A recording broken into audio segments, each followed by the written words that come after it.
Itong si Wesley, napakaganda ng kanyang performance sa day 1. Second place siya. At itong si Bidit, nangitlog po ng nangitlog. Wala talagang iniscore eh.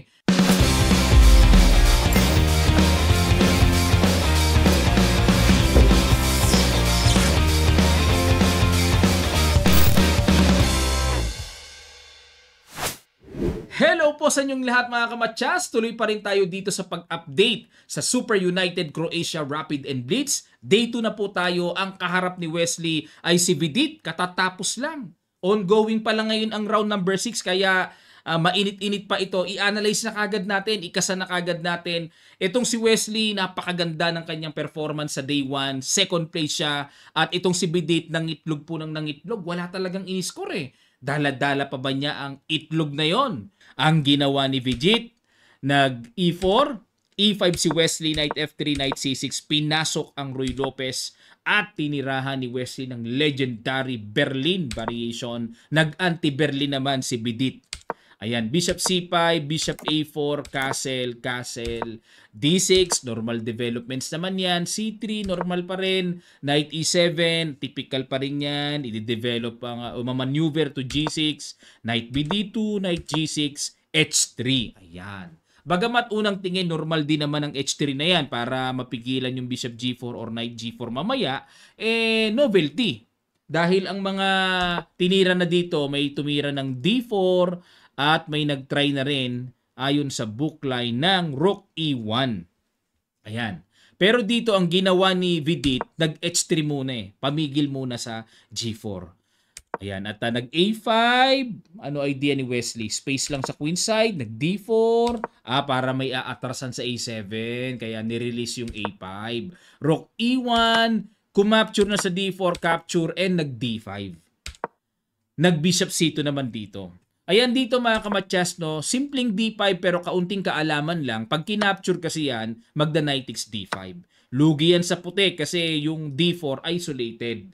So dalahin yan, mabigat na problema din yan. No? May posibilidad na bumagsak yan or kung anong komplikasyon na mangyari dyan.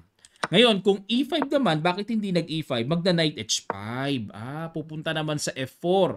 Na kapag nakapwesto na ang Knight dyan, marami ring magagawang mga likot-likot yan dyan mga kamatsas. Okay? So, nag-Bishop C2 si Vidit, nag-C6, E5, Knight H5, at nag-Knight F1, Knight F4, kinapture na, Queen D2, and nag-Knight E6. Yan ang Berlin eh. Malikot ang Knight, ano? Knight G3 at nag-F6. Ayan, mga basag-basag na. Pampalambot ng matigas na sentro ng puti. At nag-Bishop to F5. Piniresure ang Knight sa E6 at nag-G6. Ayan, hinamon pa talaga ni Wesley. Ano ba talaga ang gusto mo? Kakapturein mo ba yung Knight ko? Ayun. Kinapture nga, capture at nag-Queen H6. Yun nga lang, Bishop pair na kay Wesley na. No? Queen E7. Naku po, na bad move. Na bad move. Dapat daw ang tira ay Bishop C8. Yun lang. Mahirap yan tanggapin. Ano? Kasi parang bumalik na walang tinira. No? Mahirap tanggapin sa human side. So, Queen E7, na sa atin kasi paliwanag natin dyan. Naka-develop, nakaangat, diba? Connect the rooks, kinapture, rook takes, and the rook E3. Yun lang. So, ang idea ni Vidit dito ay magmamaneuver. Ayan, medyo nalilito ako sa tawag dito, no? Sa board kasi tawag kay Vidit, Vijit eh. G or J ang bigkas, Vijit. Sa atin, Vidit. Ayan, letter D eh, Vidit. Queen G7. Ayan, hinamon ni Wesley ng queen to queen. Paborito ni Wesley, alam nyo na ha. Yung mga nagku-queen to queen ng mga linya-linya. Pero Brand X, dapat daw po ang queen to queen sa F8. Diyan pala dapat. Ganun pa man. Ating tuloy na, capture, battery, bishop, G8, rook A3. Pag chumek kasi dito, haharang lang ng tore. Okay, pero parang feeling ko parang may mas magagawa pa ang puti, no? Pero balik tayo sa Rook A3, tineret ang pawn, Bishop B6 depensa, Rook B3, Rook A6 depensa at nag-A4 para pantay lang ang space kasi po mag-A4 yan eh. Itutulak ang tore, no? So nag-A4, Rook E6, capture. Grabe, equal, no? Two knights versus bishops pair. O, ayan. Rook E3, Bishop C7, King G2. Ayun, bad move na naman. Dapat daw ay Knight to E1. Saan dadalhin? Pupunta dito? Maneuver? O, ayan, ang mga... Okay, endgame na naman ito. O, sa mga nag-aaral ng endgame, paki-follow po ang ating Facebook page Kamatsas. Puro endgame tayo ngayon doon. Okay, wala. Ang hirap magkatalo nito. Tiniret ang pawn, B6, Knight D3, Bishop D6. So, paunti-unti, paislog-islog lang. Knight C3, Bishop G6, King E2, King E6. Aba, okay itong si Wesley ah. O, hindi pa niya tinatabla ha. Fighter siya ngayon. Sabi nung nabasa ko sa comment, coach, nagsawa na kasi yan eh sa mga negative na mini-message sa kanya ng mga naiinis sa tabla niya. Nagsawa na raw si Wesley. Kaya ngayon, binago na estilo. O ayan, hanap-hanap ng mga threat si Bidit pero sakto pa rin para depensahan ang G5, Knight F2, C5. Ayun, yun lang. Na kay Wesley kasi yung control ng pamilit eh. Nasa kanya eh. Yan, yung mga ganyang maintain lang. So, tiniret ang pawn sa D5, King E6. So, marunong yung king eh. Talagang alam yung timing ng sayaw eh. King D7, Knight B5, Bishop C5, King C3. Grabe, isquisan ang labanan, no? Yan ang maganda. Ikaw pa talaga yan, Wes? Isquisan, no? Ayan, Knight C7 check. And King D6, Knight B5 check, King E6. Oh, yan, gusto na ni Vidit ng tabla. Gusto na. Nagbago si Wesley. Play on. Oh, tapang ha. Talagang iba na si Wesley ngayon ah. Namimilit ah. Oh, walang tablahan. Wala. Oh, di ba? Walang tablahan. Oh, nasa ika 71st move na sila oh. Talagang hanggang dulo. Grabe. Mukhang natupad na nga yung sinabi ng nag-comment ah. Coach, kailangan mag-member si Wesley ng Pilit Boys team. Mukhang nag-member na nga. O, isa sa requirements doon, nagpipilit eh. Para maging member eh. Kailangan nagpipilit ka. Ayan, aha. O, equal pa rin eh. Hanip pa. Pero sa time, segundo lang naman. Halos pantay lang din yan. May increment naman silang 10 seconds eh. Baliwala pa yung ganyang agwat ng oras. Oh, grabe oh. Oh, equal eh. Nasa ikat 85th move na sila. Grabe, mag-100 pa yata. Oh. Walang tablahan, no? Pilit Boys team. Ayun, yun. Ito yung mga discarding pang endgame na tipong, kasi dito ginawa ni Wesley Bishop E7, ano? Bakit hindi kinapture na tipong lalamang naman ng isang pawn? Kapag kinapture kasi may King D4 at kapag nag-King E6 may Knight C7 check. So dapat po matalas tayo sa mga ganyang pagkwenta. Kinukwenta talaga yan or ina-analyze talaga ahead. So, nag-Bishop E7, di pa makapalag, nakapin pa. Knight D4, Bishop C5. Grabe. Dalawang espada versus dalawang yokababs. King F4. Naku, yun lang. Yun lang. O, so, bumawi ng threat dito. Bishop E6. Knight D4, Bishop F7. Knight F5, Bishop G6, pin.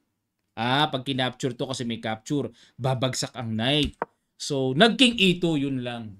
Yun laing. Kasi dito kasi, hanggang saan ang tatag ni Vidit dito. Mas maraming tulis yan na dapat bantayan eh. King E2 dapat daw ang tira, Knight X D5 na. Ngayon, pag kumapture dyan, Knight E3 check na. Ay, oo nga, no? Oo nga dito, magkiking F4. Kasi kung kakapturein yan, King takes E3 at pag let's say, King takes F5, magki-King D3. So, dito, King C4, ayun, may A5, ano? Bishop E8, mag-A5.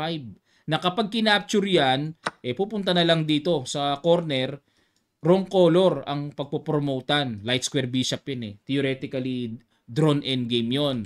So, pag nag-B5 check naman dito, King C5. So, problem pa rin, mag-A6 pa rin. Diba? Baka madelikado pa black. Mabibitawan din ng bishop yung pawn, obligado. Iintindihing malapit yung paspo ng puti eh. Ayun, no? So, Knight X D5 na pala, no?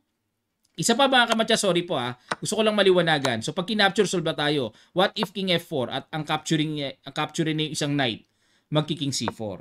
So, pag ito ang kinapture, Ay, ganun pa rin pala. Ubus tayo. Tabla pa rin. Tabla pa rin. Wala eh. Magpupush na yan dun eh. Layo ng Black King. Okay. So, maliwanag na. Galing ano? Maiwaga talaga endgame. So, Knight x D5 ang tama pero nag-King E2 si Bidit. At dito nag-D4, Knight B5, another bad move pero halos blunderacious na ang katumbas ng evaluation bar. So, dito po mga kamatya, sige po pakiguess nyo, napakagandang ginawa ni Wesley. Winning move talaga yon. Sa ilang sandali lang, tutuloy kagad natin. Start!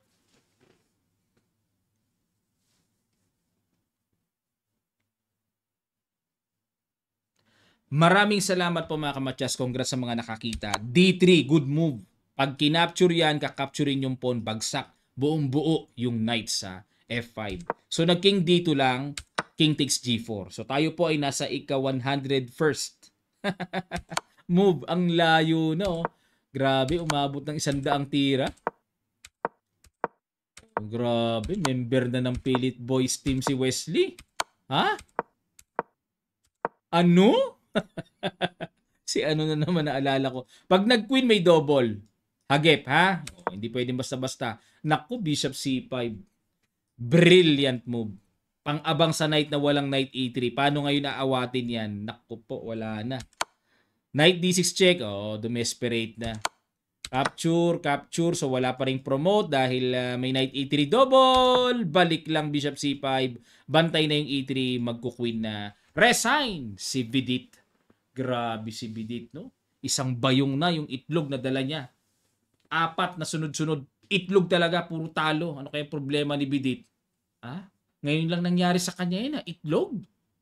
Grabe. At ngayon lang din natin nakita si Wesley bumabawi.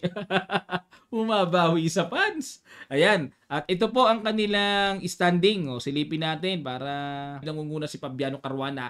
Tied na sila ni Wesley. So, grabe si Wesley, ha? O, 6 points. Alireza Ferrucia, Nepo, MVL, 5 points. Gukesh, Anish Giri. Ayan, Gukesh, solo 4 points. Giri, Aronian, Ivan Sarik 3 points. Bidit na nanatiling 0. Okay? Maraming salamat and don't forget to subscribe sa channel na ito at mag-follow na po kayo sa ating Facebook page Kamatyas. Maraming salamat. Magkita-kita pa tayo sa mga susunod pang chess updates.